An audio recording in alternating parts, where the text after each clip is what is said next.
What if Jesus never answered your prayers the way you wanted him to? What if Jesus never removed the thorn in the flesh? Or what if Jesus didn't heal your cancer? What if Jesus doesn't provide a pay raise even though you are the qualified one? And what if your marriage is just always a struggle? Would Jesus still be good, glorious, majestic, almighty, and worth following? The answer to that question reveals how much of Jesus you actually have tasted and enjoyed versus how drunk you may be on his gifts.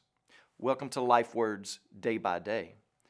In John chapter 6, verse 26, Jesus tells the crowd, "You are seeking me not because you saw signs, but because you ate your fill of the loaves." But if we look back at chapter 6, verse 2, it says, a large crowd was following him because they saw the signs that he was doing. How do we explain this? Well, this is one of those times where they were seeing without seeing, and they were hearing without hearing. They saw the physical aspects of what was going on, but they missed the larger, more important reality. The miracles were like sun rays that were designed to make your eye travel up to the brightness and radiance of the sun.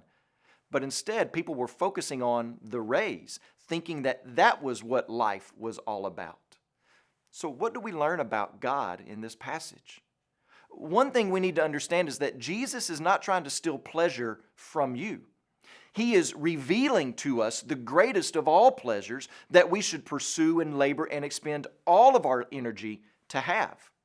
And since this is true, our love for God should deepen and increase because God makes clear what we desperately need versus what we desperately want.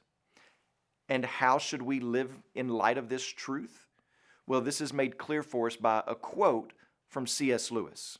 He says, "It would seem that our Lord finds our desires not too strong, but too weak. We are half-hearted creatures, fooling about with drink and sex and ambition when infinite joy is offered us. Like an ignorant child who wants to go on making mud pies in a slum because he cannot imagine what is meant by the offer of a holiday at the sea. We are far too easily pleased." When you pray about this today, also remember to pray for Sean Richards and his family, our missionaries in Papua New Guinea. And also remember the Aymara Life Word broadcast that's heard in Bolivia and Peru.